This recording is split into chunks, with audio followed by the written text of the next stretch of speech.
Right, let's open our meeting this morning for the August 7th meeting of the El Paso County Planning Commission. I'm Jay Carlson, the chairman of this fine group. We will start by designating the voting members today. They will be Mr. Moraes, Ms. Fuller, Mr. Trowbridge, Ms. Jack, Mr. Whitney, Mr. Byers, and myself. Report items. We have any reports today? Just an update on the August 21st meeting, sir. There are 7 items on that calendar, but only one of them is regular. All right, that was the 21st? Yes, sir. Okay. All right, this is a time when we allow the public to come before us if they've got anything that's not on the agenda. Is there anyone in the public who'd like to speak with us today? Anyone online that we know of? No? Great. All right, we'll move into our schedule here. First item is we need to approve our minutes from the last meeting. Any discussion on that? Great. We'll just deem those approved as submitted. The first item is agenda item 3B, file number P256, map amendment rezone for Big Springs Estates, rezone RR5. Would any of the commissioners like to see that pulled as and made a regular item today? Mr. Chair, yes, please. Yes. Ms. Fuller? Yes, I'd like it. I would like that. All right, we'll do that. And we'll hear that after the first regular item 5A. Moving on, agenda item 3C, file number VA252, variance of use, Spats Road, additional dwelling unit. Would anybody like to see that pulled as and made a regular item? Mr. Chair, I would. Yes. All right, Mr. Moraes would like that pulled. We'll move right into the regular items then. Item 5A, file number P251, map amendment rezone, Triple H Ranch rezone.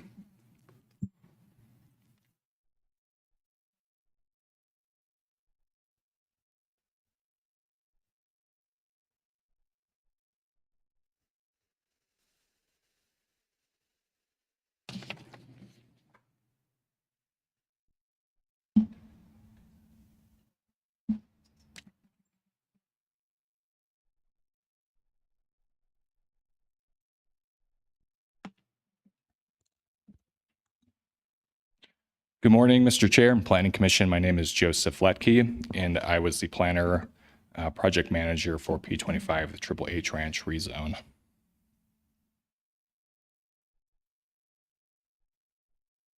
Charlene Durham was the principal engineer who also reviewed this project, county. So for public input, if you're watching remotely and have not provided a name and a reliable phone number, please email that information to pcdhearings@elpasoco.com. This first slide will be going over the hearing procedure. The first is, of course, staff presentation, and then next we move on to the applicant presentation, after which we go to the citizens in favor, then citizens against, and then the applicant rebuttal, and then lastly, questions for staff. So hearing notification for this rezone includes on July 21st, 2025, there was 23 neighbors that were notified by mail of this hearing date, as well as the Board of County Commissioners hearing dates. These dates were also shared through the Gazette, and then physically on the site, there was 2 notice of hearings posters that were posted along the properties. So the request is for a rezone map amendment of 2 properties totaling 752 acres from the A35 agricultural zoning district to the residential rural 2.5 zoning district. These properties are located north of Jones Road, 0.2 miles east of the intersection of Murr and Jones Road, and approximately 0.4 miles west of the intersection of North Peyton Highway and Jones Road. So next I move on to the approval criteria, which I know that this board is very familiar with, but for anyone in the audience, I will leave this up for a few seconds.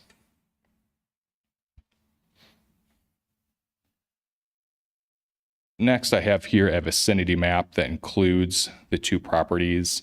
as well as some of the roads that are within the vicinity of the two sites. Next is some photos of the site from a site visit that I did. You say it's pretty typical of rural eastern El Paso County. Here on the right, we have some cows and livestock, but really not a lot of development with these two large parcels. Moving forward, I have a actual rezone map that shows the zoning from A35 to R2.5. The dimensional standards are pretty different for these two zoning districts.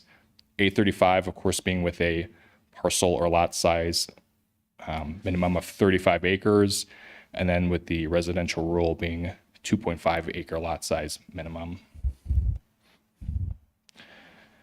Next, I have a slide on the master plan, the place type, and that place type is a large lot residential place type. I included my analysis that the subject properties are located within the large lot place type, which supports single-family detached residential, typically 2.5 acre lots or larger. The proposed map amendment rezone would permit for those 2.5 acre lots, which is in general conformance with the recommendations of the master plan's large lot place type. This place type supports development that maintains the area's rural characteristic and aesthetic. Areas to the northwest, the northeast, and the southeast have been rezoned to R2.5, which is reflective of an ongoing trend in redevelopment to smaller lot subdivisions within this general area. Next, I have the master plan, the area of change designation. The master plan identifies both parcels as located within the new development designation within the areas of change map. So while certain parts of the county are designated for preservation, the subject properties and surrounding areas are anticipated for redevelopment. The master plan also outlines strategies to ensure adequate resources are available to support growth. And lastly, as part of this process, there is a concurrent special district that is being proposed and will be responsible for providing water sufficiency, infrastructure, and public services to support future subdivision of these two properties. I will get into this section about water a bit more, so I'm not going to read that. So of course, next, the water master plan. The applicant details in the letter of intent that initial site planning indicates a likely count of 244 residential lots to be constructed in 5 filings. The applicant is proposing formation of a special district which will be responsible for providing sufficiency for water. And then I do have the dates for the Triple H Ranch Metro District, numbers 1 through 3, as well as the EDRP file if this board or anyone in the public is interested in reviewing that, that application. But it is scheduled before Planning Commission, August 21st. And then the first and second hearings before the Board of County Commissioners will be in September, specifically the 2nd and the 25th of this year. Next section I have is transportation. And I'll turn it over to Charlene, my colleague with Department of Public Works Engineering.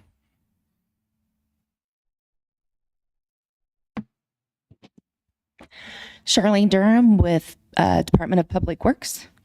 We have a couple maps here showing where the proposed development lies. The access is all going to be off of Jones Roads here.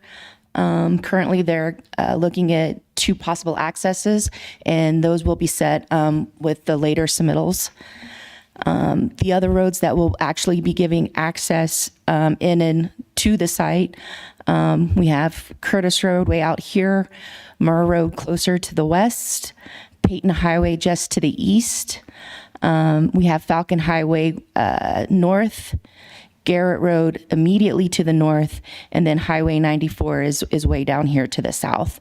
And that's CDOT, and all the other roads are county maintained roads. All roads internal to the site will be proposed to be local rural roads, and the property would be subject to the road impact fees once it becomes platted. Any questions in regards to traffic? Okay. The next slide is for drainage and erosion. And with a rezone, drainage report is not required. But with the preliminary plan final plat, those subsequent submittals, we will be looking at those drainage reports. There is a FEMA floodplain that just cuts across the bottom corner here. It is currently unstudied. The drainage and bridge fees, along with that drainage report, will also be due at final plat, as well as the grading and erosion control, financial assurances, water quality detention, and all those other items that we usually look at. Any questions for drainage? Okay, I'll turn it back over to Joe.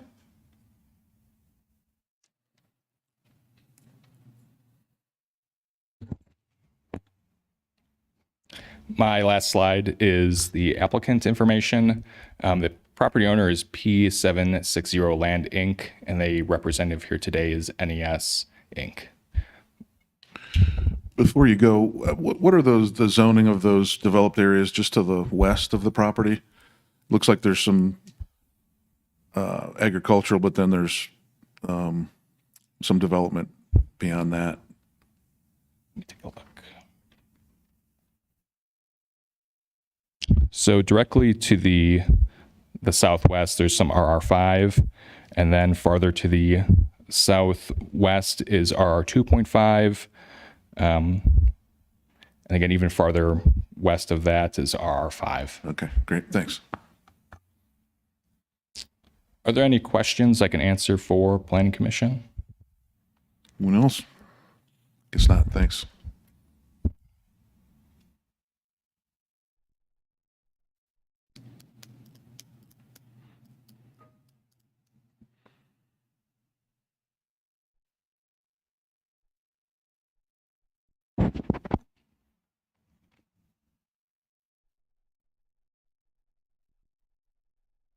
Thank you. Good morning, Planning Commission. Andrea Barlow with NES. I think this is a PDF, right? Is it? Okay. I'll be representing the project. Hopefully I can answer most of your questions some of the questions that were raised.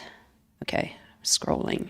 So as noted, here's another photograph of the very interesting topography of this site. And we're proposing to rezone almost 253 acres from A35 agriculture to RR 2.5. So some of the information I have will replicate Joe's, but I'm going to focus a little bit more on the surrounding context as well. So here, I'm going to repeat this a couple of times, but as you're familiar, the zone change map amendment criteria are just these 4 criteria, and the 2 principal ones really from the Planning Commission's point of view is compatibility with the master plan and also compatibility with the existing and permitted land uses and zone districts in all directions. The other 2 criteria are fairly technical. 2 just gives the county the authority to rezone, and 4 is really, do we meet all the standards, which we don't really get into until we hit the preliminary plan stage. So vicinity map, it's an interesting location. It's one that you may not be that familiar with. So it is out of Falcon Highway, Peyton Highway, and then it's just in that quadrant to the southwest of those 2 highways. So the surrounding zoning, it's looking a little washed out on my screen, but I think you can tell. So we're proposing to change this from the green to the RR 2.5.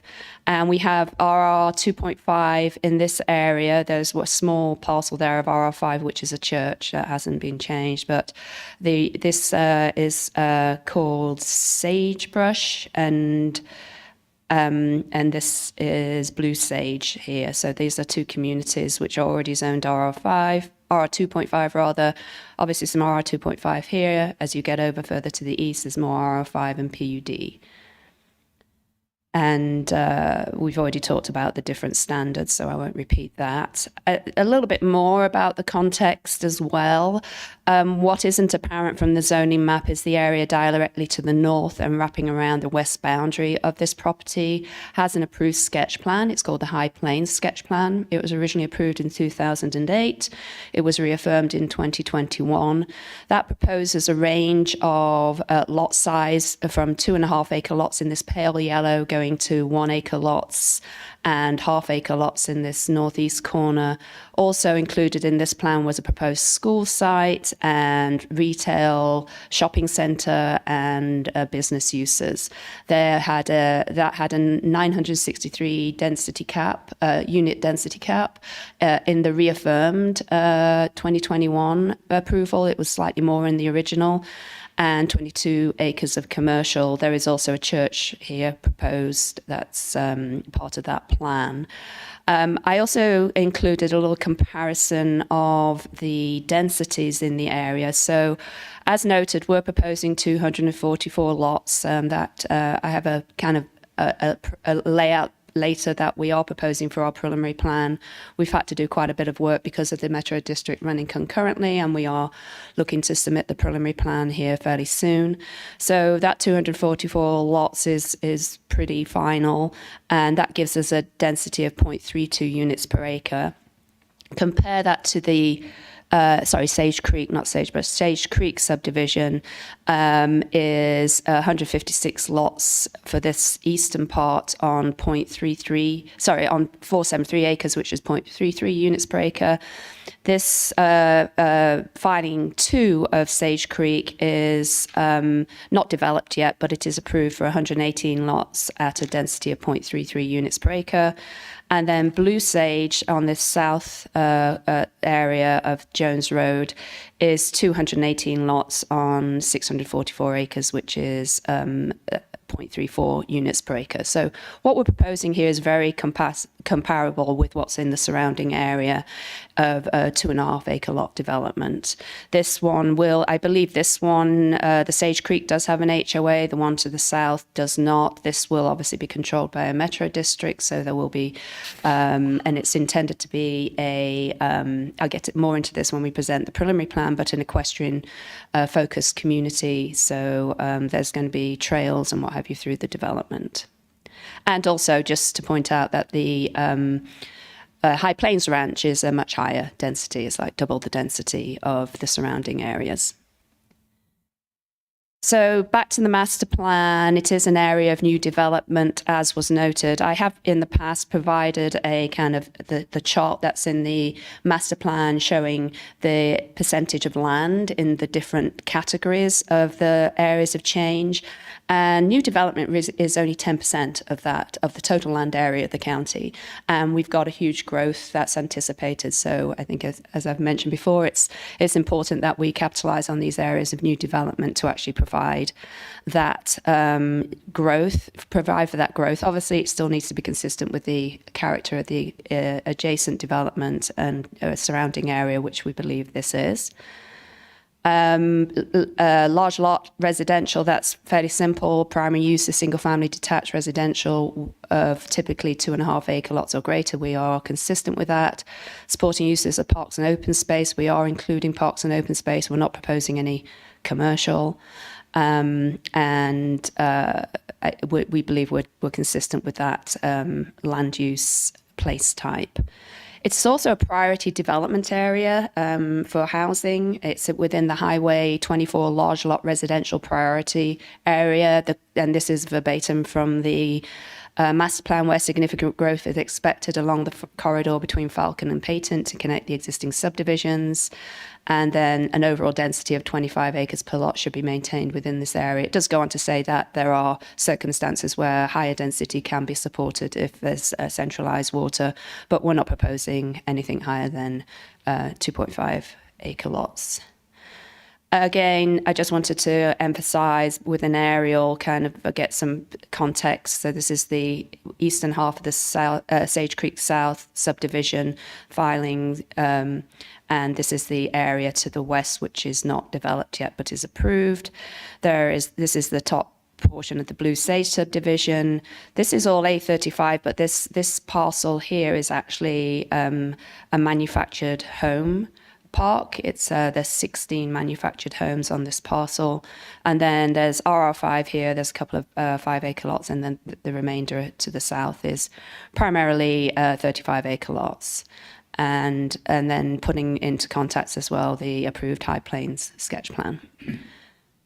We're also showing here where we're connecting to the adjacent subdivisions. So where they had existing roads, we're generally following what they were proposing for their locations. This is still a ways off actually coming to fruition. And we've talked with the developers of this parcel about our proposed access points, and they're fine with that because this one will probably end up kind of swerving down to come at the intersection of this existing road here.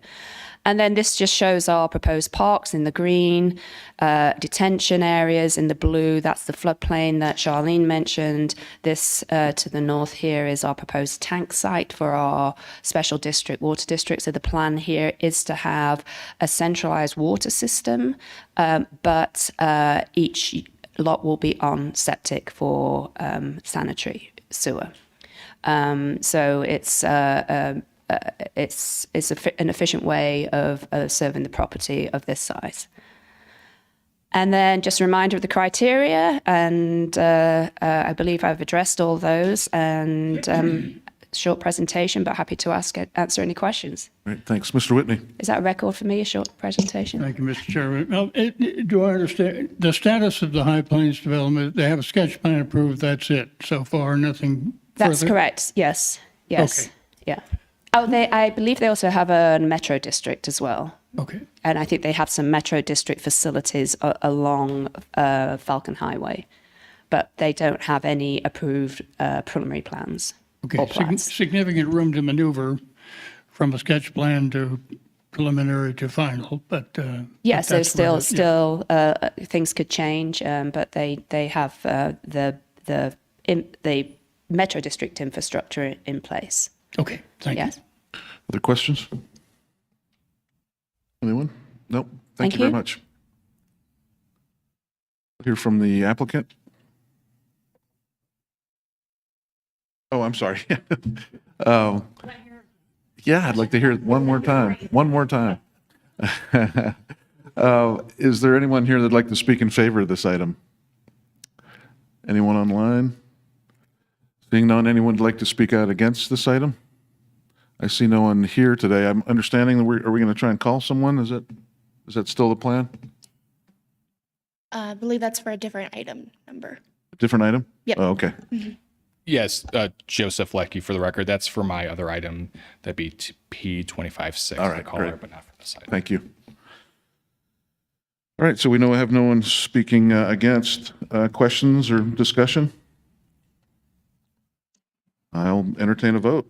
Mr. Chair, Yes, motion. as regards agenda item 5A, file number P251, a map amendment rezone for Triple H Ranch, I move that we recommend approval in accordance with the attached resolution with 2 conditions and 2 notations, and that this item be forwarded to the Board of County Commissioners for consideration. Thank you. Do we have a second? Second. Mr. Moraes, thank you. We'll take the vote. Mr. Moraes? Aye. Ms. Fuller? Aye. Mr. Trowbridge? Aye. Ms. Jack? Aye. Mr. Whitney? Aye. Mr. Byers? Aye.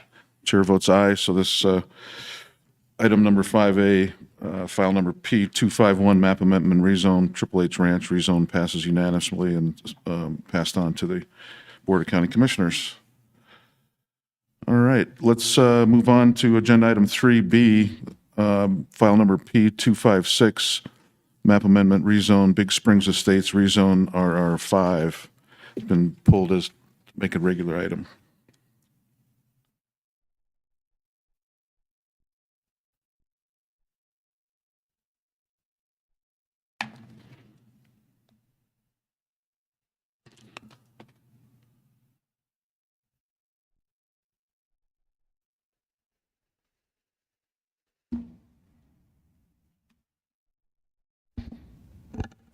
Right, Joseph Leckie for the record.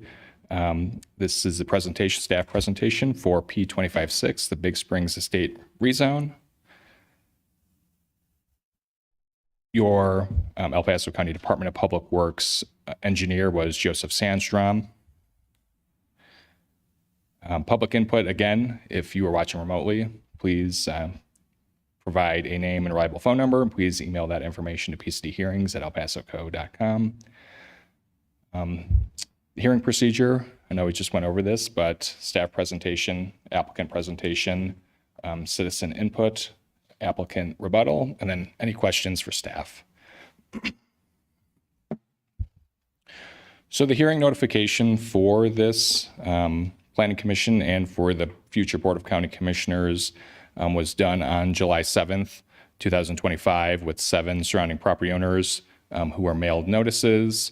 It is of note that there was a bit of a snafu with the Board of County Commissioners hearing date. It's actually at a later date of September 11th.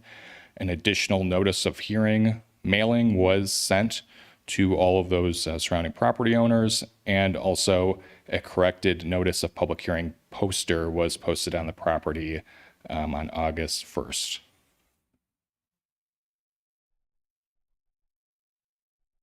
Some photos of the posters on the property, including the original and then the corrected.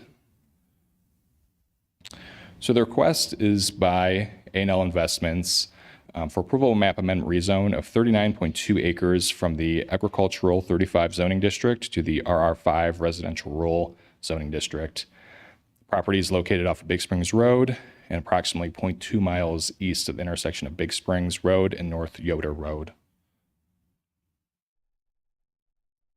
Again, I know this board is very familiar, but for the public and the audience, this is the criteria for approval for map amendment rezoning.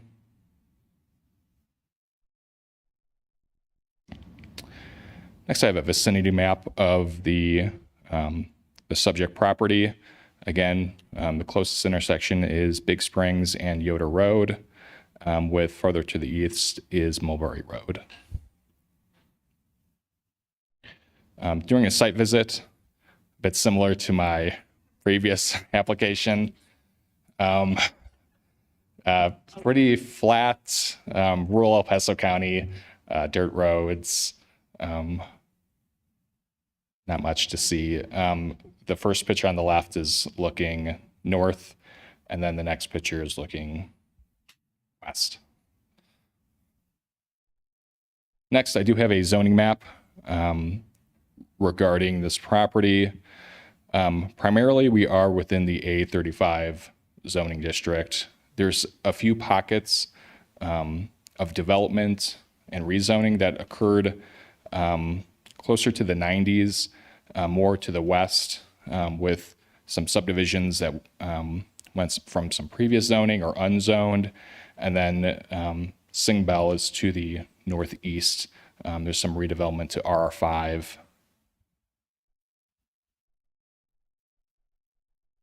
Next, I have the zoning map provided by the applicant that shows, of course, going from the A35 to the RR5.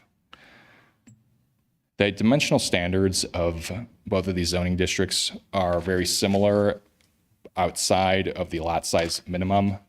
Of course, with A35 being that 35-acre minimum lot size, and then the RR5 allowing for lots 5 acres and greater. So this general region and a lot of farther eastern El Paso County is within that rural place type, ranches, farm, agricultural uses.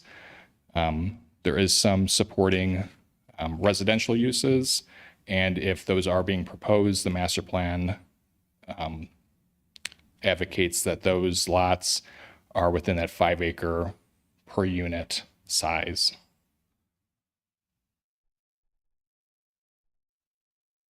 The area of change for this property in the region is minimal change, undeveloped.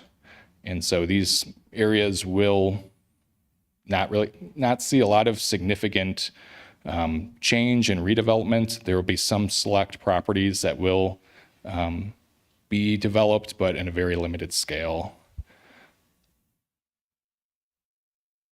So next is the water master plan. Again, with rezoning applications, a finding of water sufficiency is not required part of this application.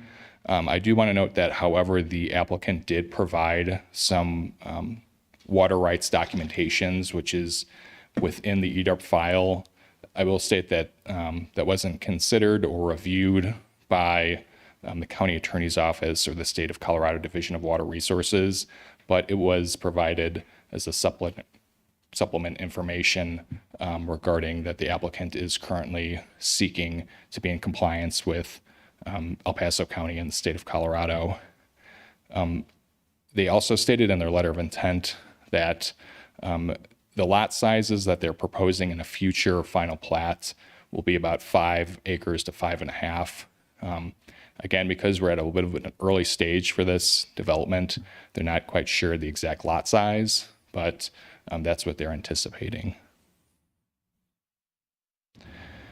Next, I'll turn it over to Joseph Sandstrom.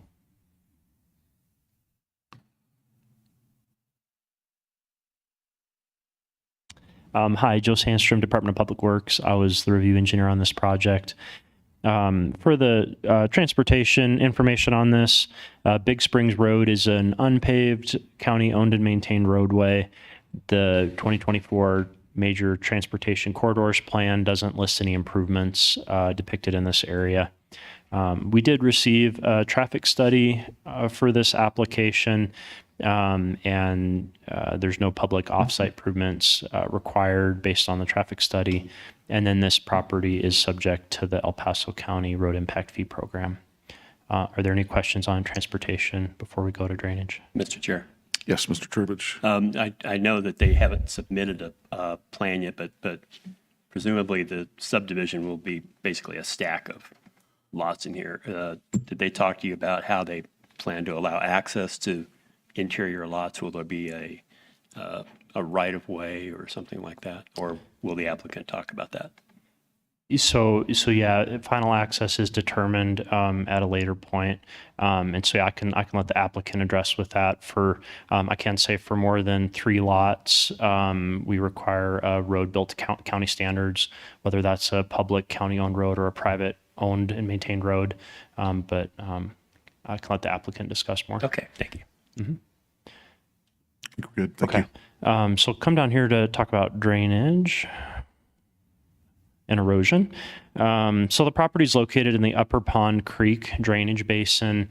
There's no fees associated with this basin.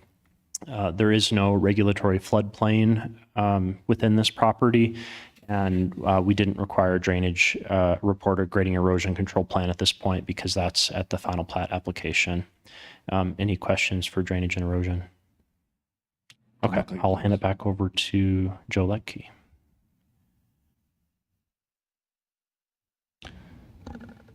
Next, we do have the applicant slide regarding the property owner and then the representative here today for this application.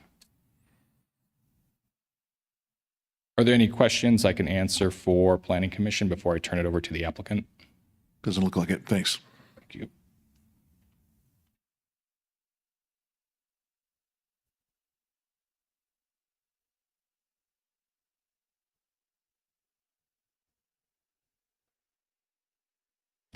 Good morning, Commissioners. Grace Erickson, Providence Consulting. To answer your question on access, yes, there would be a privately owned and maintained road. We have not planned that yet, but we will plan that at the next step before we file any kind of application for subdivision. This is going to be a slight reiteration of what Joe just presented. I'll keep it brief. The property is roughly 39 acres.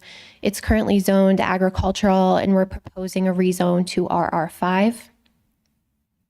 The property is currently vacant, and current access is from Big Springs Road. The intention is to allow for future development up to 7 lots. Future use would be a single-family residential detached, and we would meet all standards in the Land Development Code at time of development.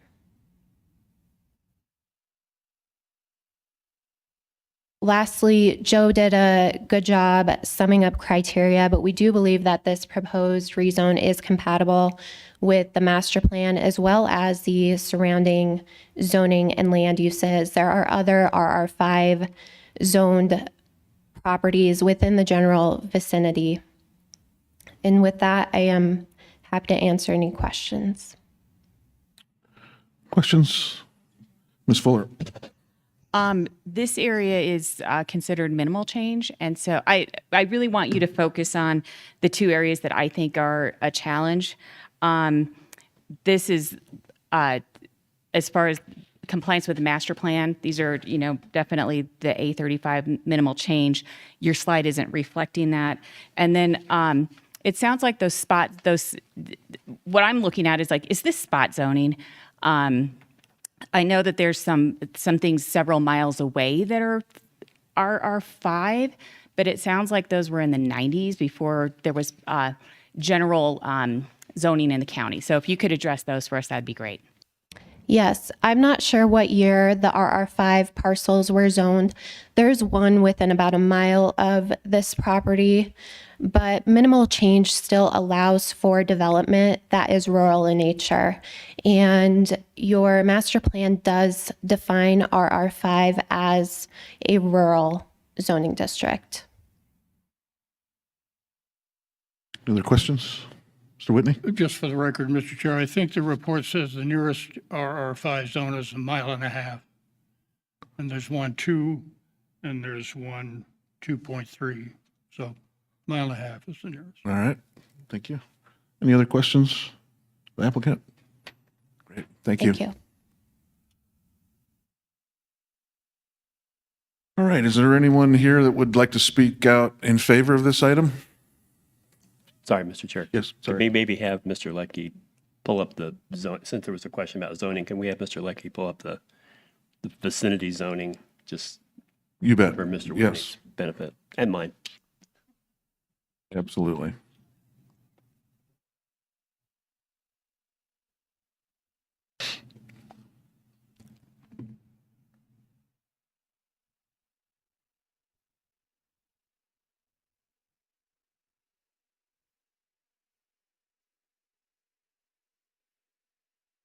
Thank you.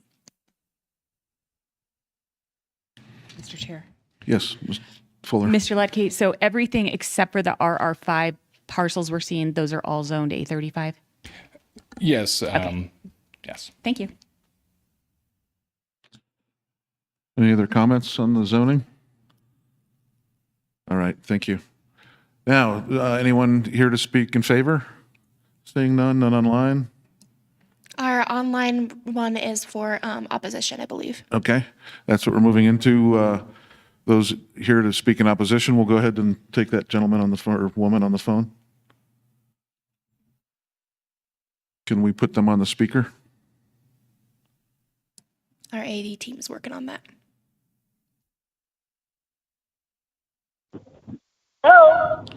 Hello. You're online with the El Paso County Planning Commission. Participant is now joining. Just a minute. I'm Yes, right here. we're taking comments on, in opposition to this item. Go ahead.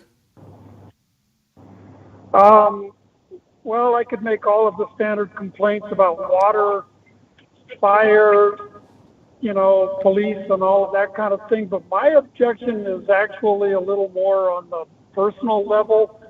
Can we, been sir, living in this can we get county your, my- before you proceed, can we get your name, please? What's that? For the record, can we get your name, please? Oh, James Saltwoodell. Thank you, sir. Go ahead. And anyway, I grew up in this county, and 20 years ago, I wanted to leave Colorado Springs, and I didn't want to live anywhere close to the RR5, the 5-acre lots. And I looked and I looked and I looked, and I decided on the Yoder area because it was A35.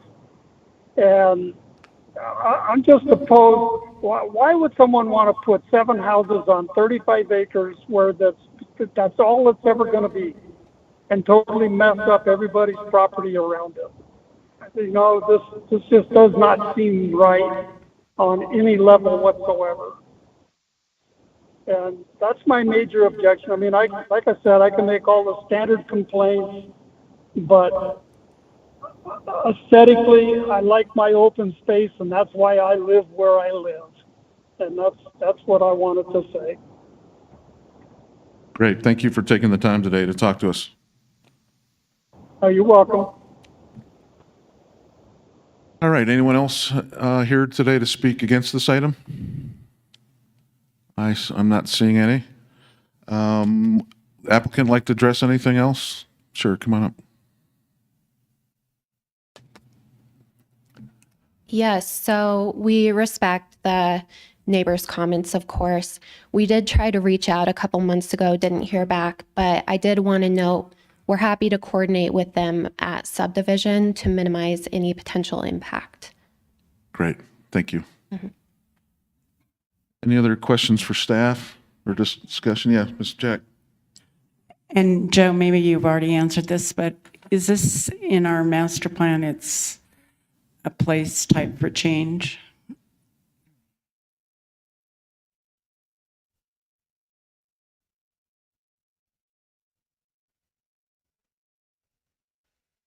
Minimal change undeveloped. Yeah, Ms. Jack, the area is minimal change, undeveloped. Thank you.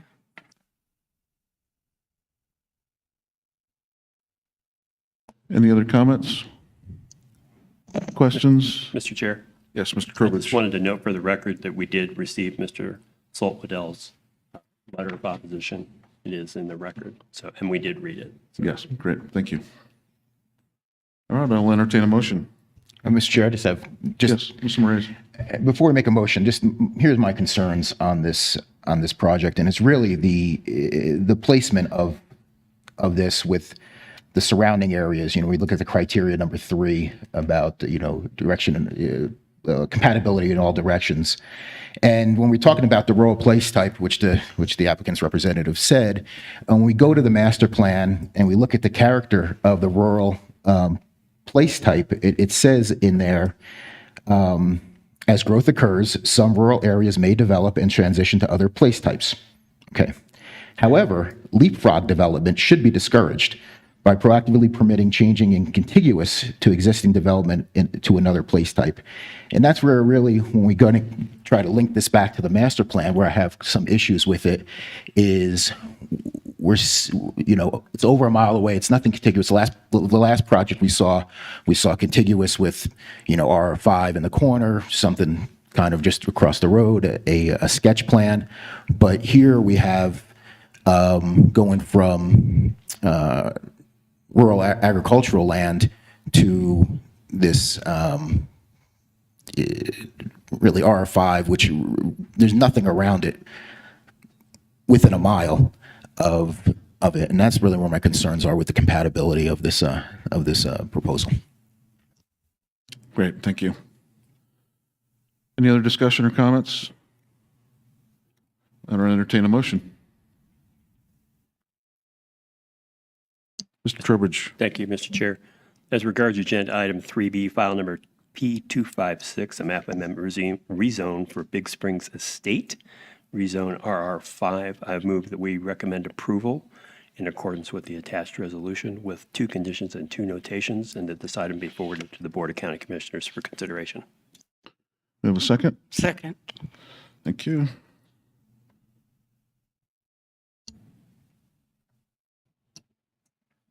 Take the vote, Mr. Moraes. Nay. Ms. Fuller. Nay. Mr. Trowbridge. Aye. Ms. Jack. Aye. Mr. Whitney. Nay. Mr. Byers. Nay.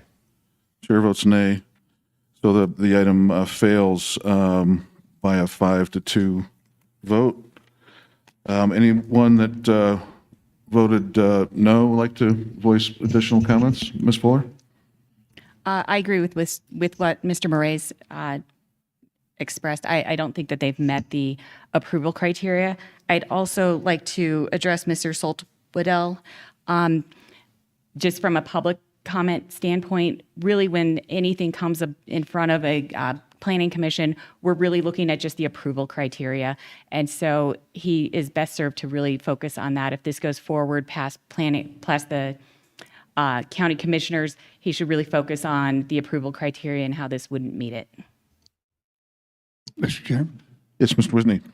just, I will echo Mr. Moraes' Ms. Fuller. If you look at this map and the proposed site is in a sea of A35, and I think a mile and a half away is a long way from contiguous. So I don't believe they meet the criteria either. Great. Mr. Byers, do you have any comments? Yeah, I echo all of these concerns too. I mean, it's very clearly an attempt at spot zone. You've leapfrogged over everything, so. Yeah, and that was my concern as well, the leapfrogging. So I am in agreement with all the comments made. Any other comments? Great. Thank you. All right, we'll move on to item 3C, file number VA252, variance of use, Spats Road, additional dwelling unit. Mr. Chair, Yes, Mr. Tribridge. before we move on to the next item, could we have Take a break? have a break real quick? Certainly. How much time do you need? 10 minutes enough? That's fine. Thank you. 10 minutes, break.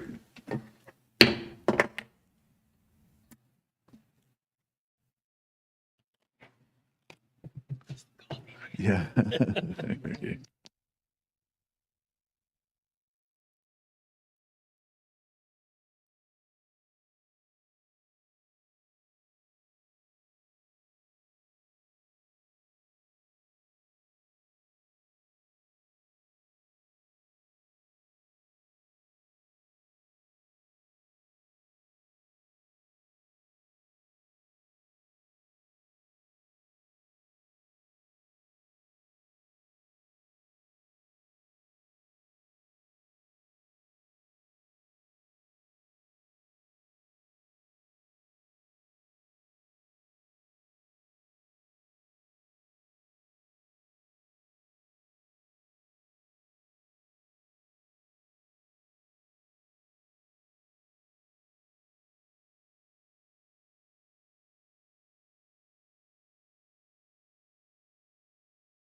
All right, is everybody ready to proceed?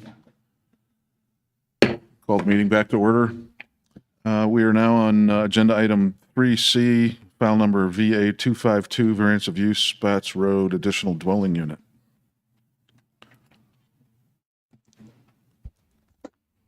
Good morning, Planning Commission. I'm Lacey Dean with Planning and Community Development. The engineer that was on this with me was Joseph Sandstrom. If you're watching remotely and would like to provide input, please email your name and a reliable phone number to pcdhearings@elpasoco.com.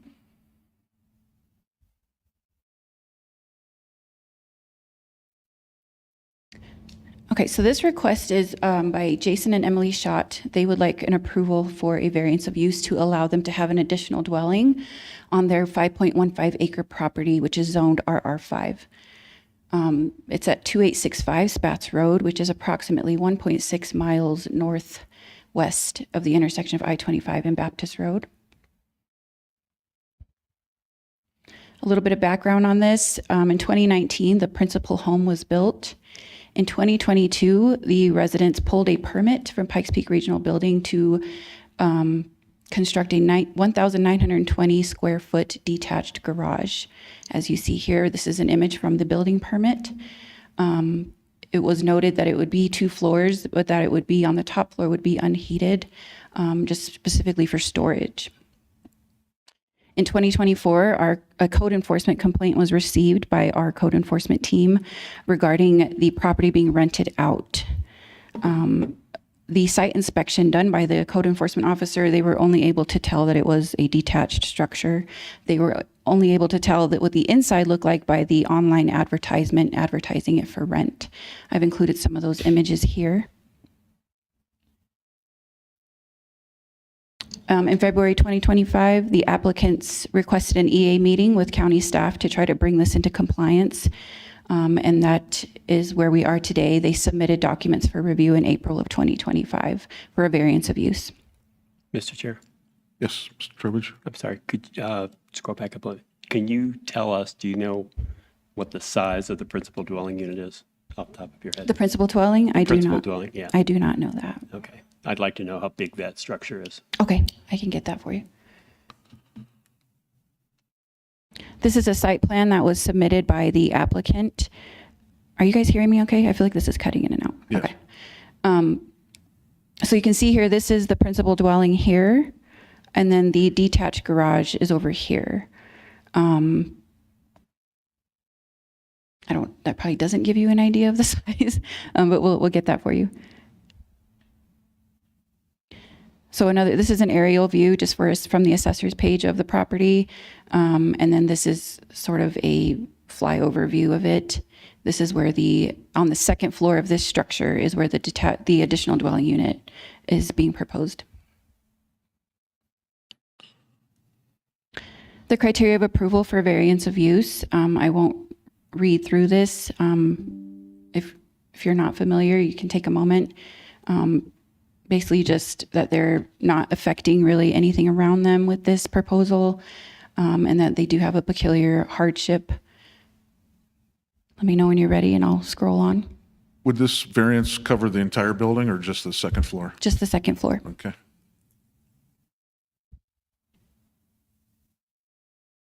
The dimensional standards of the RR5 zoning district, they must have a 5-acre minimum lot size, which they do, and they must adhere to side setbacks, front setbacks, and rear setbacks of 25 feet, which they are.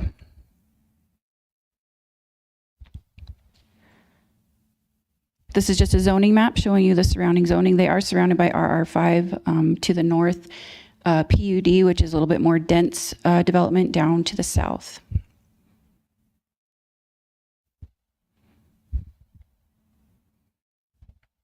In my zoning analysis, I mostly focused on the additional dwelling, the definition of that, because that is what is being requested, the fact that it is being rented and it exceeds 1,800 square feet, which would be a maximum for an accessory living quarters with an administrative relief permission.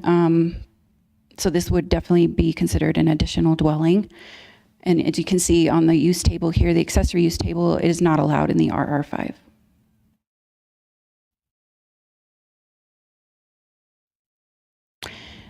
In terms of the approval criteria, all the approval criteria is addressed with the exception of this specific one. The strict application of any of the provisions of this code would result in peculiar and exceptional practical difficulties or undue hardship. I'll have the applicants speak more to it in their presentation, but in their letter of intent, they noted that the contradiction between the existing land development code and the master plan was their hardship. And I presented notes to them that the master plan, the goals of the master plan do not supersede the requirements of the land development code. They noted in response to me that they were understanding of my comment, but they chose to still continue that as their hardship. My master plan analysis, this is in the large lot residential. The large lot residential contemplates 2.5 acre lots or larger, which this definitely is. It also states that it supports accessory dwellings. The area of change designation, minimal change developed.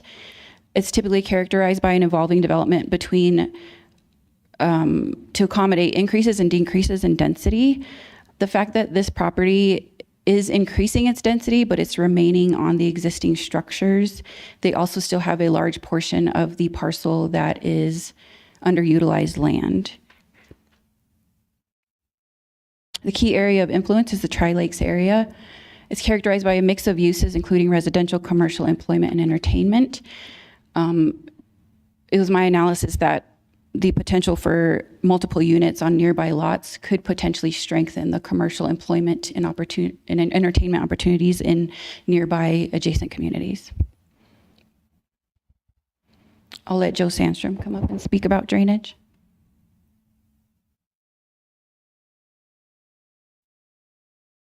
Hi, Joe Sandstrom, Department of Public Works. I was the review engineer for this variance. For the drainage, the property is located within the Beaver Creek Drainage Basin. There are fees for this basin, but we don't assess drainage and bridge fees at variance of use applications. The property does not have a regulatory floodplain crossing it, and a drainage and grading erosion control plans were not required due to the negligible increase in imperviousness and disturbance on the site. Any questions on drainage before we move on? No, thanks. For transportation impacts, Spats Road is a unpaved, county-maintained and owned roadway. The 2024 Major Transportation Corridors Plan doesn't depict any improvements in this area. A traffic impact study was not required per Appendix B.1.2.D in the ECM, and so no public improvements are required either. And then this property is subject to the El Paso County Road Impact Fee Program. Any questions for transportation? Thanks. Give it back to Lacey here. Mr. Chair, Justin Kilgore, planning manager over here. Yes. To answer the square footage, sir, it appears to be unclear, probably best asked of the applicant. It would appear that the primary structure is taxed at on the tax assessor for 2,522 square feet of house. The total building square footage is 4,936. Thank you. On July 21st, we sent out 26 adjoining neighbor notices regarding this hearing, and some responses for that will be provided today. The applicant is Jason and Emily Schott. They're represented today by Vertex Consulting, and they will be presenting next unless you have questions for me. Other questions for staff? Thank you.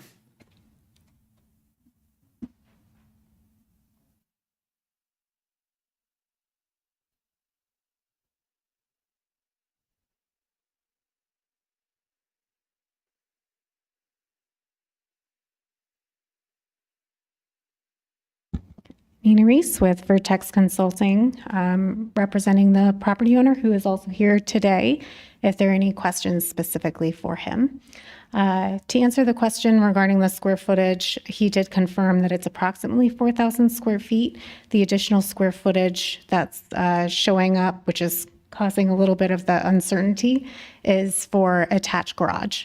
He has quite a bit of attached garage space. Thank you.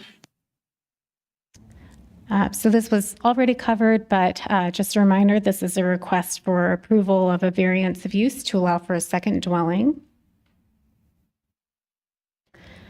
Just to provide a little bit of context, I know this was covered previously, but I thought I would provide some of the specific lot sizes to the south.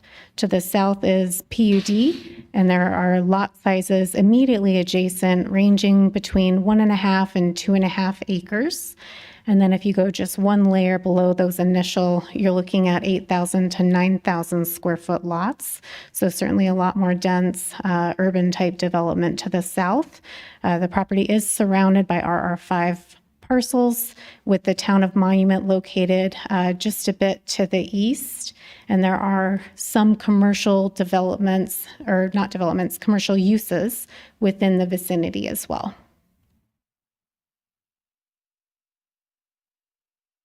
So for the first criteria regarding hardship, I would just also remind the Planning Commission that with the variance of use, it is not a requirement that you meet all of the criteria. Within the criteria, it provides an and or, so you could choose to recommend approval even if not all of the criteria is met. I appreciate the comments provided by Lacey. The comments that she provided gave me an opportunity to review all of the prior variants of use for second dwellings within the past 5 years so that I could see what their stated hardship was. When I did that review, I found that there's really three different categories of what people said constituted a hardship, and they were all approved, by the way. So the first was that you could not zone to a zone district that would allow for the use. The second was that the use was already in existence and it was operating illegally and they just wanted to legalize. And the third was that the master plan recommended that the land development code be updated and that that update hadn't yet been completed. You've heard all of these items, so I'm sure you recall hearing those three categories in prior variants of use. I did go through and update my numbers. I saw that the opposition was questioning the numbers. So when the application was submitted, I looked at from 2019 to 2024, the number of variances.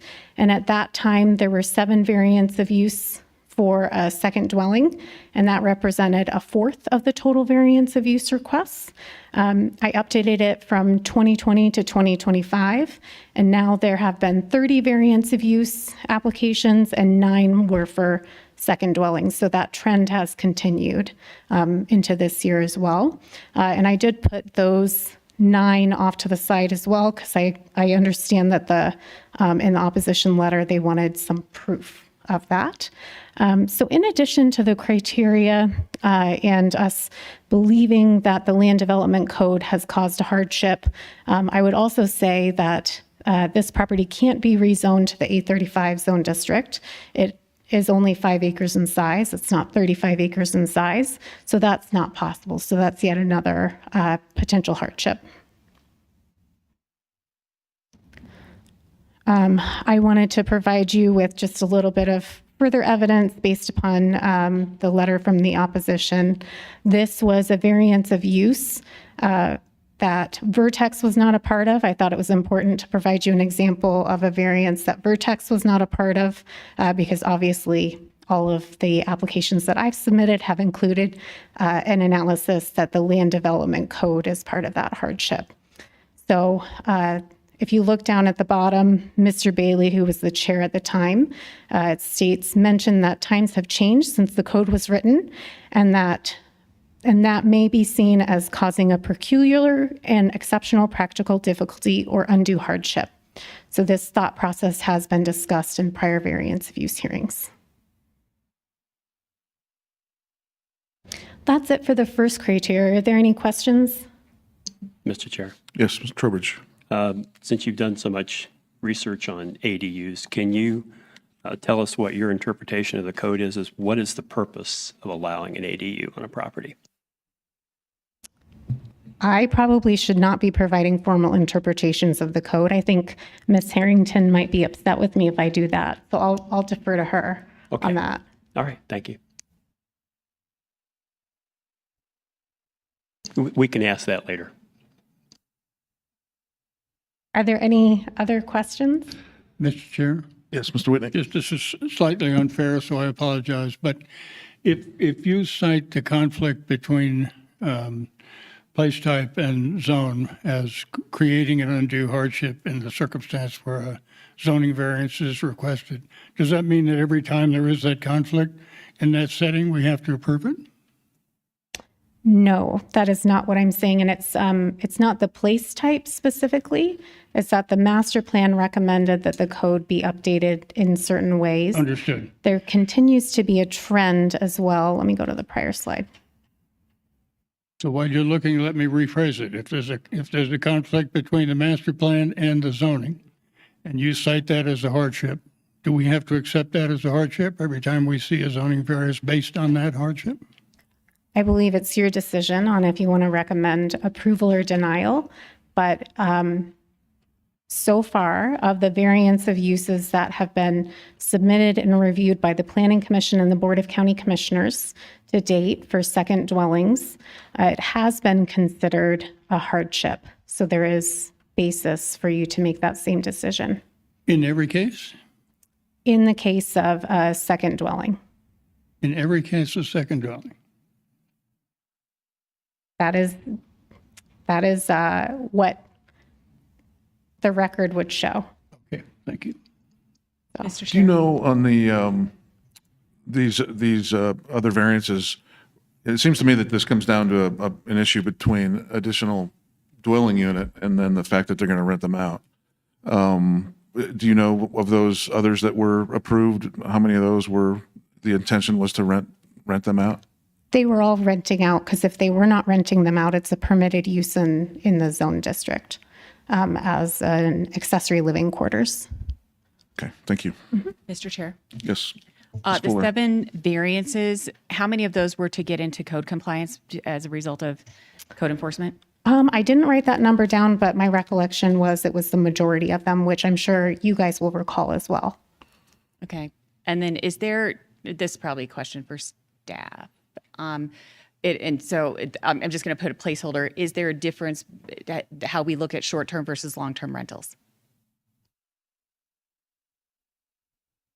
Great, thanks. Mr. Chair. Yes, Ms. Moraes. The garage was built in 2022. Well, let me ask this question first. Is that upper floor heated right now? Yes. When was the heat installed? I don't know that answer, so we'll have the property owner answer that. You state your name, sir. Jason Schott, I'm the property owner.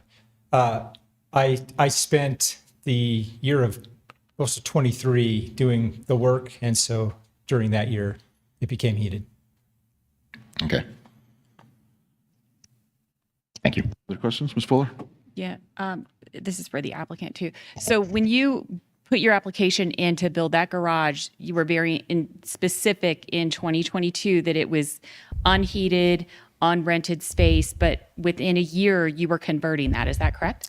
Yeah, it was about within the next year I started doing work on it. I received bad counsel, and now I want to make it right. Yes. Who gave you bad counsel? I don't want to call out somebody in the community who I have since confronted and said, I am now in non-compliance and need to make it right.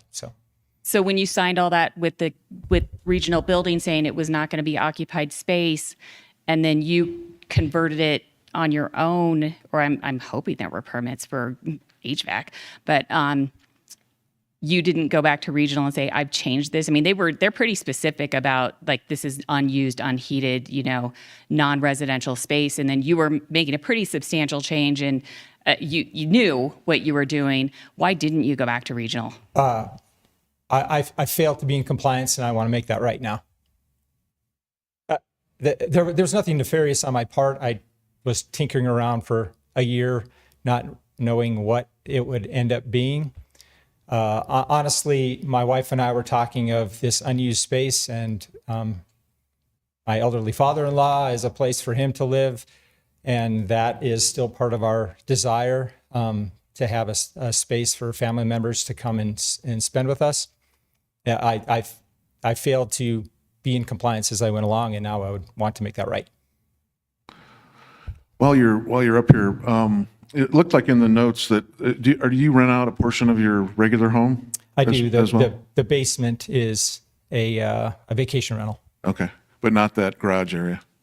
Correct. Okay, great, thanks. Any other questions? You have some more to present? I sure do. Thank Continue.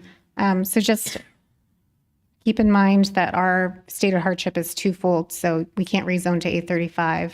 And then we also believe that the land development code, the update not being completed, could be considered a hardship as well. So I know that Lacey covered a lot of the master plan criteria, so I'll just kind of skip through it fairly quickly. This is within the Tri-Lakes Key area, which recommends a mixture of housing options. It also states future developments in this area should align with the existing character and strengthen the residential, commercial, employment, and entertainment opportunities. So it does promote allowing for this type of an activity, which could be considered more commercial in nature. Area of change, minimal change developed, which includes statements of may include isolated pockets of vacant or underutilized land. You heard from Lacey that she agrees that a great portion of the property is still underutilized, so we're in compliance there. A mix of uses and scale of redevelopment is recommended. And then a large amount of vacant land in suburban division adjacent to more urban neighborhood may be redeveloped and changed to match the urban character intensity so as to accommodate a greater population. So that's exactly what they are proposing. They are immediately adjacent to urban level density and development. And so they are proposing to add this additional dwelling unit in order to increase the density. It's within the large lot residential place type, which specifically supports ADUs, supports them being attached and detached as well. Within the housing and communities section of the master plan, goal HC3, locate attainable housing that provides convenient access to goods, services, and employment. And then specifically going on, it covers ADUs, and it even recommends promoting ADUs. So proactively promote the construction of ADUs can take numerous forms, including local fee waivers, pre-approved unit plans, assistance navigating the permitting process, and working with local lenders to ensure construction and permitting financing. And it provides various options for those ADUs. So it does recommend attached, detached, and either in the basement or upstairs. So criteria 3 is compatibility with the surrounding area and harmonious with the character. I covered this at the onset, but just a reminder that the properties just to the south are within the Forest Lakes PUD, and they are smaller, much smaller lot sizes than the RR5. I wanted to provide you with the specific densities of the surrounding area. So to the south, if you look at those two lots and you calculate out the density, they are at 0.58 dwelling units per acre.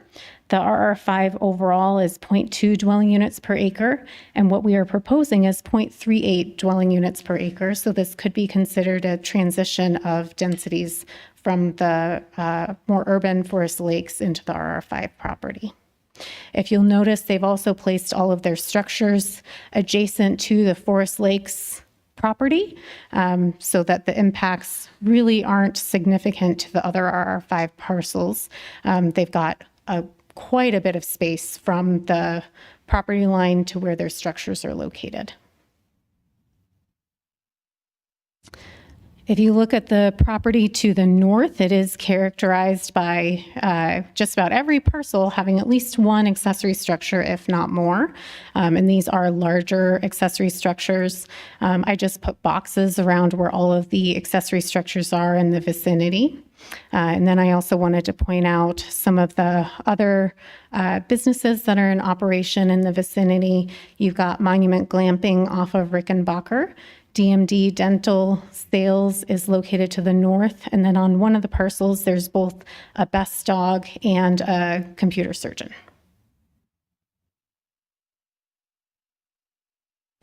If you look a little bit further out, there are additional commercial uses within the vicinity, and there are a variety of uses. There's Turbo RV Service, an excavation company, and so on. So I don't need to cover all of them, but this area definitely does have some commercial businesses. So criteria 4. We have determined that if the variance of use is approved, a secondary septic system will be needed. The property owner has gone through the preliminary analysis to determine that a secondary septic system can be placed on the property and that it can be permitted. But of course, they're not doing that ahead of time. Additionally, with their well, they would have to have their well re-permitted to allow for two dwelling units, but they've determined that that's possible as well if the variance is approved. So criteria 5, Lacey already covered this as well, but they're meeting all of the dimensional standards of the zone district. Criteria 6, all improvements are existing, so there's no impact on wildlife and there are no wetlands. Criteria 7 regarding offsite impacts, again, all improvements are existing, and the potential impact for 2 unrelated families is negligible. Criteria 8, there are 3 parking spaces depicted on the site plan, so there's adequate parking. There's minimal traffic anticipated, so no traffic study was even required, and there are no specific open space fencing, screening, or landscaping requirements. Criteria 9, I've already covered the water and sanitation needing to be re-permitted if approved. Tri-Lakes Fire was sent a referral and identified that they have no issues, and all improvements already constructed. Are there any questions? Questions? Don't see any. Okay, thank you. Mr. Chair, Justin Yes. Kilgore. Do you mind if I answer Ms. Fuller's question? Sure, go ahead. Okay, so the code does not differentiate between short and long-term rentals, only whether it's rented or not. So in section 521C of accessory living quarters, it requires an affidavit stating that it's not being rented. The only way that there is the possibility for an ADU in the code is under 5222, which is dwelling additional, and that's only in the A35 zoning district. So that's why this variance of use is being requested, because it's not allowed per code except in A35. Mr. Chair? Mr. Trowbridge, I think first. Yeah, so while you're on that, Mr. Kilgore, my earlier question was, what is the purpose of allowing an ADU on a property? And I'll give you a minute to look. I can read you the code section for dwelling additional if you like, That'd be sir. fine. Yeah. Okay. Dwelling additional, a dwelling unit allowed in the A35 district only, either within or added to an existing single-family dwelling, detached dwelling, or located as a separate accessory structure on the same lot or parcel as the principal single-family dwelling for use as a complete independent living facility with provisions within the dwelling unit for cooking, eating, sanitation, and sleeping. The additional dwelling shall be considered an accessory use to the principal dwelling. Okay, thanks. Mr. Whitney? I have a quick question for Ms. Dean, if I could. I should have asked Ms. Ruiz when she was up here, but I will ask you, and if you don't have the answer, perhaps she does. I'm a little unclear now, since work to convert this began apparently in 2022 2 or 3. And it's been advertised as rentable. Has it been rented? To my knowledge, from what I gathered from the code enforcement officer, as well as when the posting was up, it has been rented. Okay, so it has been rented. So sewer and septic and water and all those other fun things are doing without at the moment anyway. Yes, correct. Okay. Yes, ma'am. Mr. Chair? Yep. You're going to have to come up and Yep. tell us, yeah.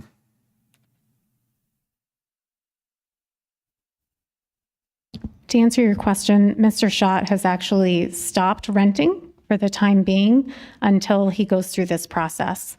He was unaware that the septic system that he has wasn't adequate prior to this and prior to doing the engineering. So I've just confirmed with him that he's stopped renting. Okay. Stopped renting means it was rented. Previously, yes. Yeah, when he didn't know. So it was connected to the existing Septic sewer, system. septic, and water? That is correct. Okay, thanks. Mr. Burbidge. So yes, sorry, Ms. Ruiz. Go back. So, and maybe the applicant will have to answer. So when the garage, when the two-story garage was approved by Regional Building, at that time, was it, did Regional Building approve you connecting it to your existing services? Yes, sir, they did.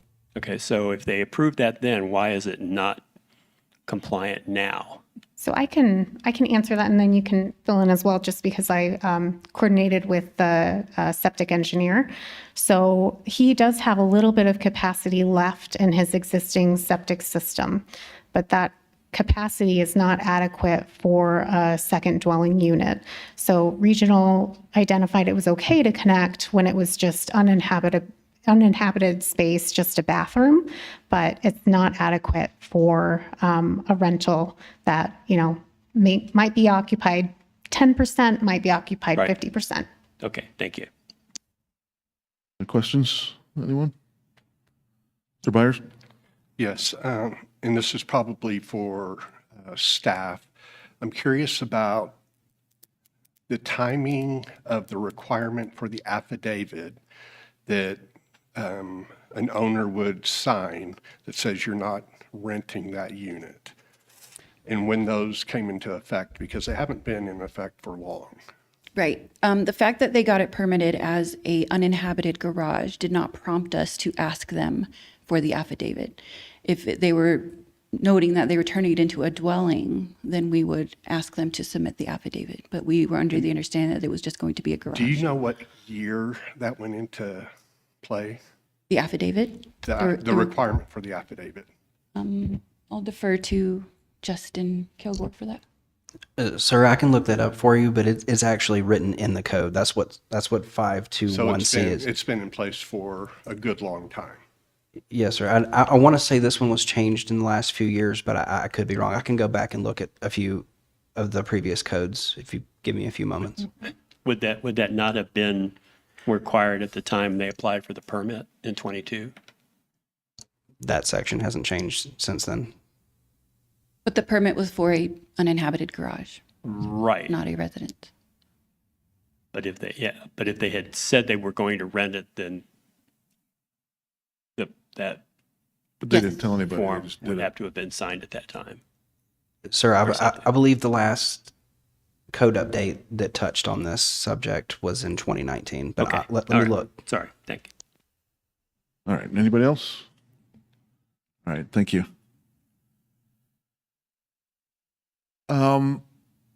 Would the applicant like to say anything else before we get into comments? Anyone here that would like to speak in favor of this item? We have someone online. Okay. Can you hear us online? Hi, this Unknown is Chris Hughes, participant voicemail. is now Please leave a joining. message. But if this is an urgent request, make sure to follow up with a brief text message, as I attend to voicemails only once or twice per week. Thank you much. Unknown participant is now exiting. Did they hang up? Oh. Are we going to try them again, or? Yes, 1 second. Okay. Hi, this is Chris Jube's voicemail. Please leave a message. But if this Unknown is an urgent participant request, is now joining. Unknown participant is now exiting.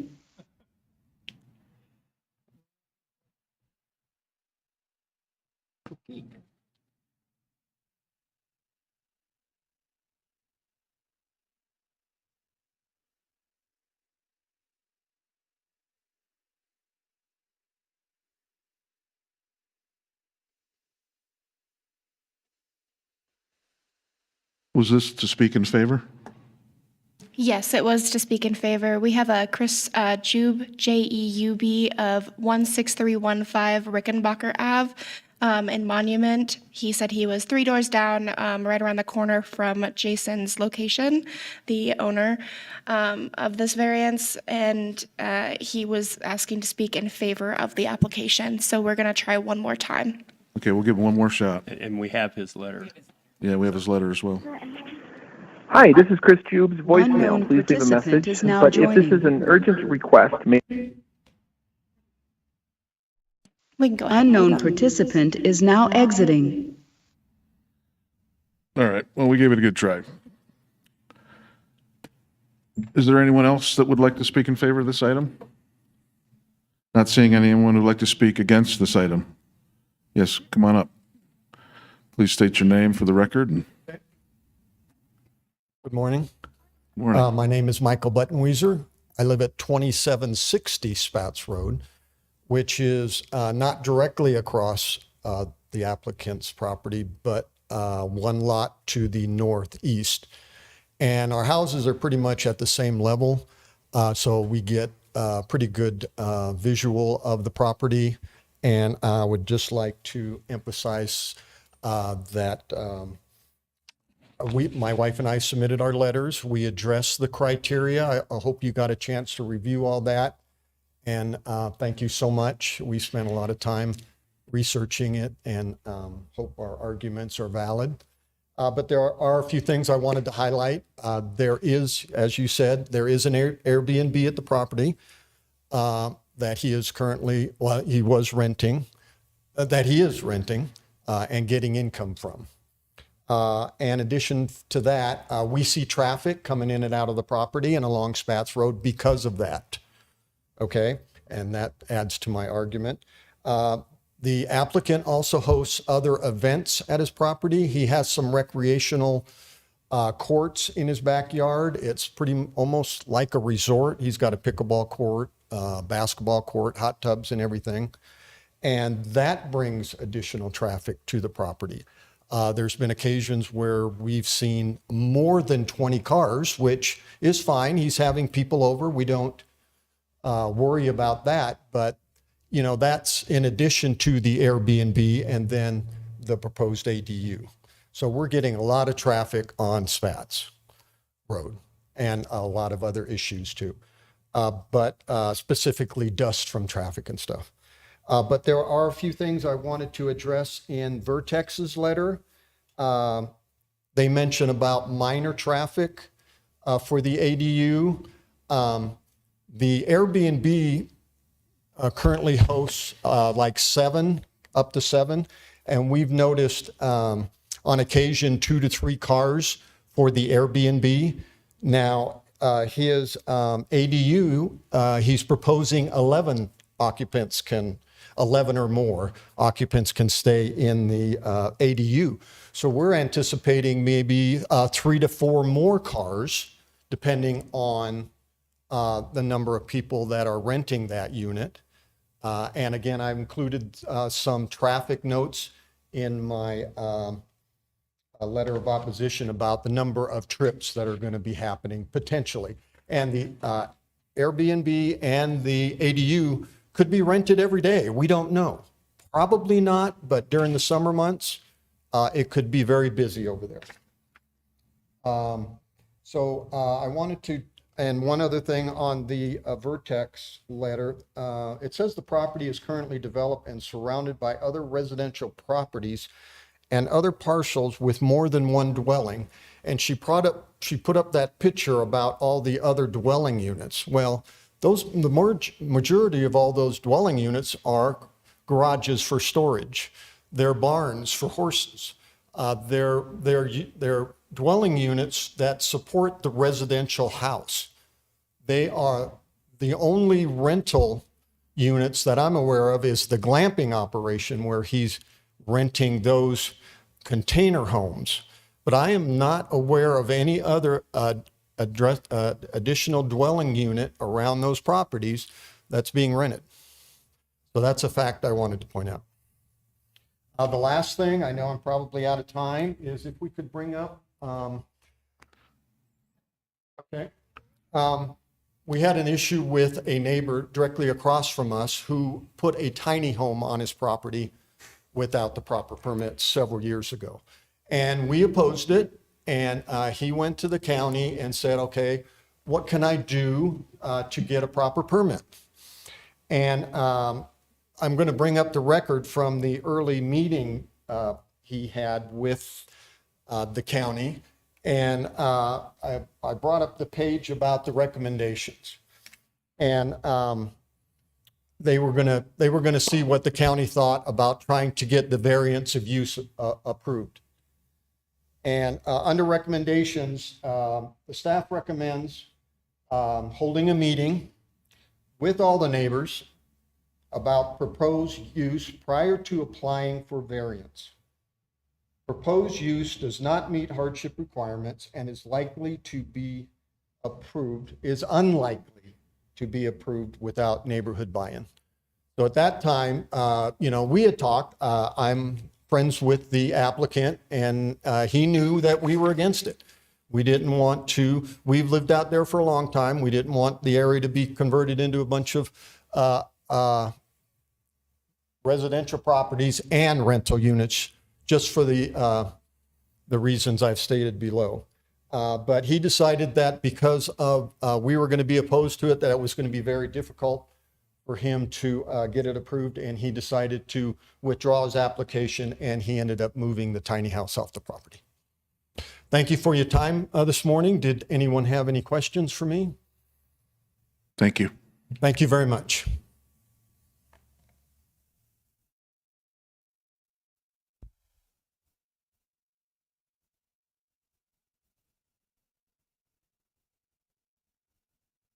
Hello, Planning Commission, Davi Buttenweiser. You get the funner half. I'd like to address, first of all, the Jason's comment that, and I suspect that his bad recommendations from whoever he was talking to was from glamping and from Chris Jube, because he had supported that glamping operation in the beginning. There's records of him calling in. And then you can also verify that in Jube's own letter of support, thank you, that he says that he was working with him on trying to get this project okayed. So you know that project very well. I know your recommendations from it, which I loved. But that's where his counsel has probably come from. Also, I would like to mention that, again, Ms. Rees went through the master plan, saying, had all that up on the board, that, all those things. But according to Lacey Dean, which she put in her notes to them, that none of that supersedes the LDC. What's in the master plan does not supersede the LDC. And then I would like to also, if the variance is not granted, it's sort of in my conclusions on my letter, the property rights would still be preserved and the applicant would still maintain all beneficial use of the property without rendering it valueless. There is no substantial hardship that hinders the reasonable use of the property. The hardship is self-created by the prior construction of the built garage. It adds to his tax burden. And the request of variance is based on the claim of the inability to achieve a reasonable return on property without the variance. The hardship must be unique to the topography of the property, of the existing shape or lot. The property loses no value without the variance being issued. And my final you've read all my stuff in my letter of opposition, which I go through the criteria. As much as I had the time, I hit the ones I thought were most important. With the rationale being presented in support of adding an ADU, the rising costs that have made it difficult for the property owners to maintain affordability is deeply concerning, as the very conditions being cited are the same ones this decision will ultimately create for the broader community. Allowing additional dwellings on rural parcels such as those zoned RR5 will initiate a cascading effect as property values and taxes increase. Residents will feel mounting pressure to generate additional income from their land, whether by building ADUs themselves or pursuing other potentially less desirable forms of revenue. For those unable or unwilling to adapt, the likely outcome will be the sale of properties, often to large investment entities enticed by the opportunity to legally develop multiple rental units on a single parcel. Those corporations can afford to offer significantly higher purchase prices, therefore accelerating property value inflation and increasing the tax burden for all. As a result, families seeking a rural lifestyle will be priced out, unable to compete in a market increasingly dominated by institutional investors. What is proposed as a solution to an affordability problem will, in fact, compound it. The long-term consequences will be a transformation of the area's character, increased financial strain on residents, and a diminished ability for working families to remain in or move to this community. While it is understandable that an individual property owner seeks financial relief, it must also be recognized that such relief should not come at the expense of the surrounding community. In this case, the proposed solution shifts the burden from one household to many. There is already a source of revenue in place through short-term rentals such as Airbnb in his existing house. Perhaps this should be deemed sufficient. We must ask, should the financial challenge of one property owner justify policy changes that adversely impact the entire community? Furthermore, the applicant already has a revenue stream from short-term rentals, the Airbnb. That opportunity, already permitted, is itself a financial benefit. Seeking to expand that benefit while externalizing the cost is, in my view, inequitable and short-sighted. Thank you. Thank you very much. Anyone else who'd like to speak against this item? Anyone online? No one else in opposition. Thanks. Would the applicant like to rebut any items? Mr. Chair, Yes. Justin Kilbert, do you mind if I answer that code question? Sure, while go right Ms. ahead. Reese is coming Yep. up? So, that reference, the 521C, has existed in the current code as the current code is written since 2019. It came about with the LDC amendment, LDC 19.2, and it was the accessory living quarters amendment. And I went and verified that the 2018 version of the code that we have a scanned copy of, it does not exist in that format then. However, in talking with the planning services staff, they said that that affidavit has been required for a number of years. All right, thank you. Yes, sir. Applicant?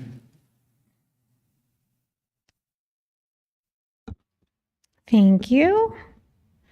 I'll just respond to a few of the points, but probably not all of them. The first was regarding them hosting other events. I did want to clarify that the other events are personal.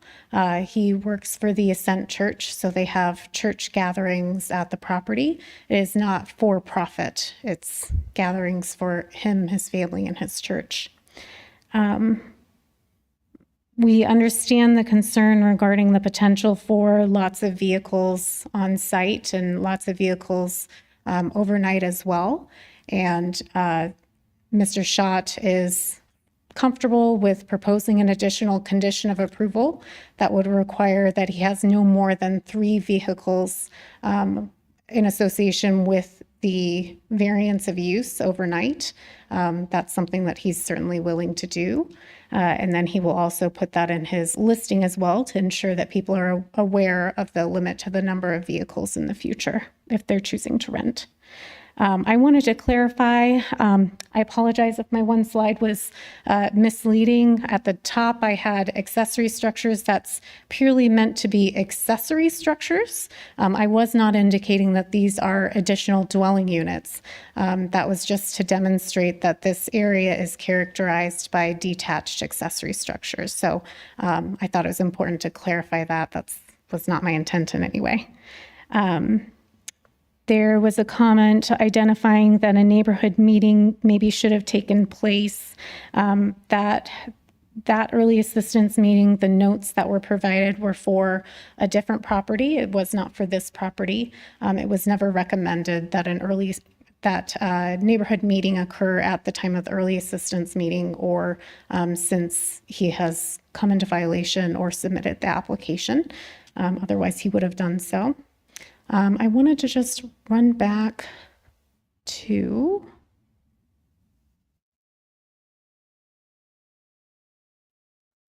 this slide real quick.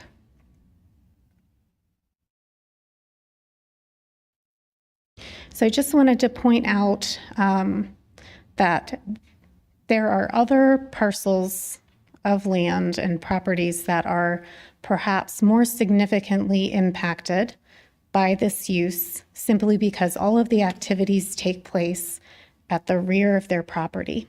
And I wanted to point out that there are no other members of the public that are opposed or that have submitted letters identifying that they have observed any impacts related to this use being in existence. And as you all know, the use has been operating. So I believe that in itself should demonstrate that impacts have been limited and mitigated by the property owner. And then just, not that it's part of the review criteria at all, but I felt the need to state that it was not Chris Jube who advised him incorrectly. Since that was stated on the record previously, I wanted to just clear that up. Okay, thank you. Thanks. Any other questions? Yeah, Mr. Chair. Mr. Ruiz, can you just flip to the next slide real quick? Sure. And just leave it there for, okay, thanks.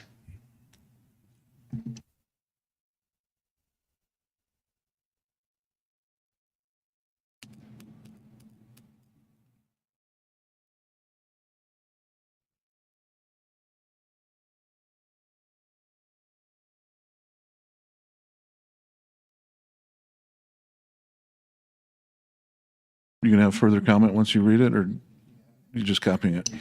No, I was, so I was looking through these variances as, they said these were the ones that have been approved in time. And I was like, well, let me see kind of the details of what those were and what we discussed. And, the one on VA 223 on Millam Road, we said yes to that one, but that was 60 acres of land where we said they could have an additional dwelling unit, not 5 acres of land. There's VA 233 West Chaparral Loop, which was 10 acres. And I even went through and I asked the questions of, well, why don't you subdivide? And they're like, well, there's a floodplain there and we have to go to the Corps of Engineers and it's taken so long that, okay, well, there's a hardship that's shown. So I was just kind of looking through these things going, well, is it the same situation that we have in this case amongst these cases? And as I'm going through these, there's another one, well, it's not, but 193, VA 193 was 47 and a half acres that we said, hey, you could have a second, or we recommended that you could have a second dwelling unit on the property. So I don't think it's not apples to apples in showing these variance cases out there going, hey, you approve those. Well, you know what? There's more to the story than just you approve them. There is the underlying fact. There's the hardship, which is one of the approval criteria that we can consider is, hey, is there an undue hardship? And in some cases, yes, we talked about it and discussed it. So just by bringing up this chart of whatever it was, 9 of them that are there, I'm not seeing the true apples to apples comparison. And that's really what I want to look at in these cases. And with that, I'm done. Any other comments, Ms. Fuller? Thank you, Mr. Chair. Can we know what the lot size was on all these variances that were approved? I mean, it sounds like we have a 60 acre, and is that something you have, Ms. Ruiz? Do you believe that any of them are 5 acres? How many?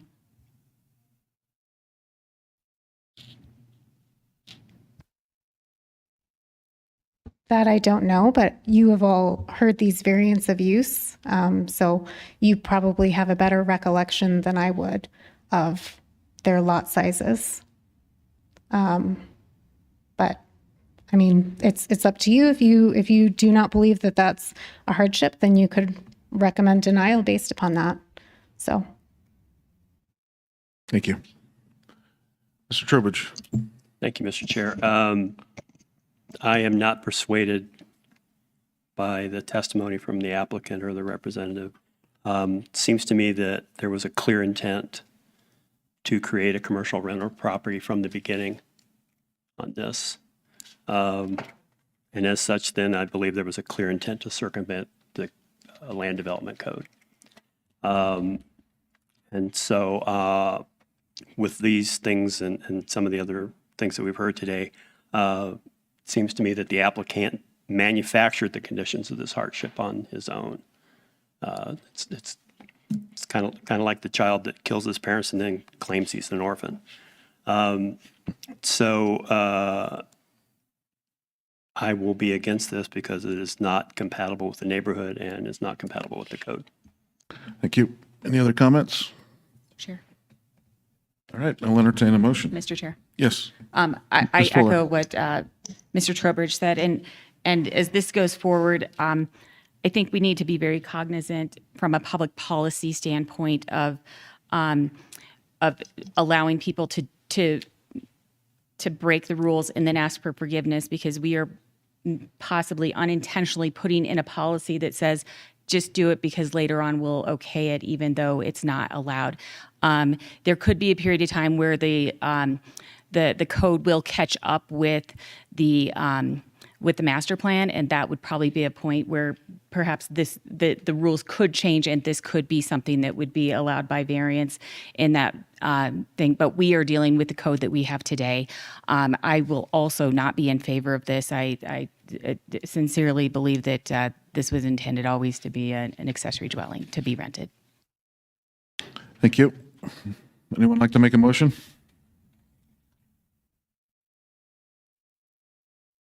Someone? Mr. Trowbridge. Thank you, Mr. Chair. As regards agenda item 3C, file number VA252, a variance of use for Spats Road additional dwelling unit, I move that we recommend denial of this application and that this item be forwarded to the Board of County Commissioners for their consideration. Second?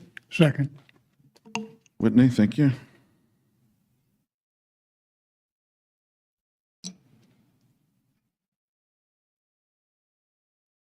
All right, we'll take the vote. Mr. Moraes. So let me be clear. A yes vote is in favor of denial of this application. Mr. Moraes. Aye. Ms. Fuller? Aye. Mr. Trowbridge? Aye. Ms. Jack? No.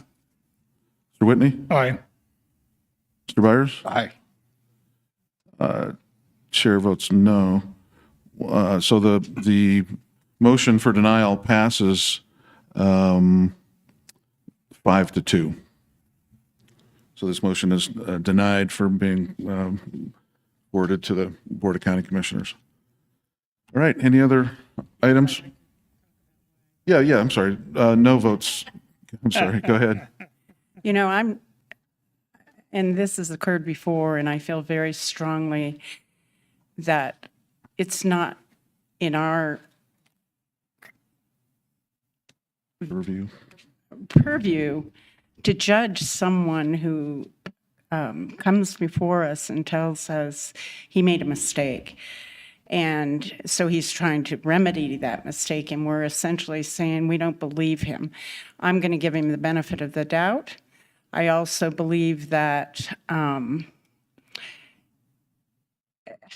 judging people's use of their property when staff has essentially said, with a couple of exceptions, they've met the criteria. And what someone considers a hardship versus what someone doesn't consider a hardship is pretty subjective.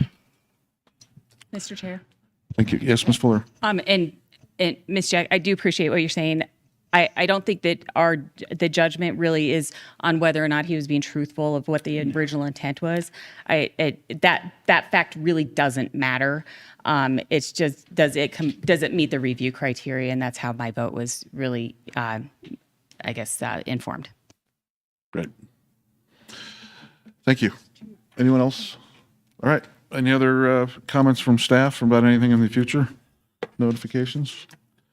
All right. We will adjourn the meeting.